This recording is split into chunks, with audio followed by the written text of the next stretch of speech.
Okay, hi, it's Scott Herndon running for State Senate, District 1. State sovereignty really comes out of the 10th Amendment. It says that whatever responsibilities haven't been given to the federal government, the states retain the right to basically govern over those things. So state sovereignty is a real thing, it exists, and Article 6 of the United States Constitution is what we call the Supremacy Clause. It talks about what the law of the land is. The law of the land is the Constitution of the United States and the Constitution of the state of Idaho in our case, and it also encompasses all rules and laws, statutes, administrative rules, executive orders that are passed, that are instituted, that conform to the Constitution of the United States.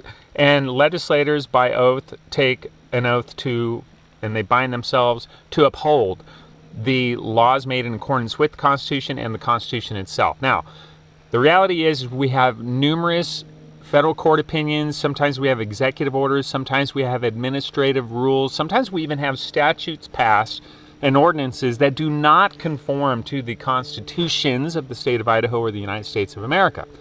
They are not law. Does that make sense? They're not law, because if they don't conform to the Constitution, then they are no law. Now, I'll give examples of Supreme Court opinions. So we have this long-standing tradition that whatever the Supreme Court says is the law of the land. That's not true, because the Supreme Court has bound itself to uphold the Constitution. And guess what? Sometimes they get it wrong. I'll give you great examples. 1857, Dred Scott basically said black people do not have the rights of citizens. They cannot petition the government, etc. So they were denied equal protection under the law. Now guess what? The Supreme Court, and this is what we always wait for when the Supreme Court makes an error, we always wait for the justices to change out and then the Supreme Court to change their mind and repent and to set things right.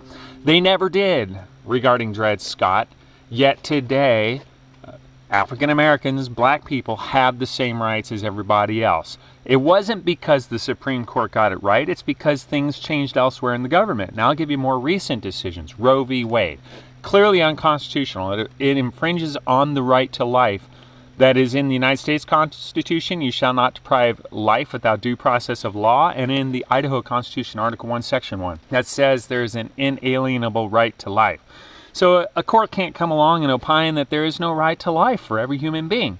And therefore, if they say that you can take life without due process, or if you can take innocent life, then they have said something that's unconstitutional. Now, here's another one. Obergefell versus Hodges was a Supreme Court decision in 2015 related to homosexual marriage. I'll give you another one. There have been Supreme Court decisions related to Obamacare, the Affordable Care Act.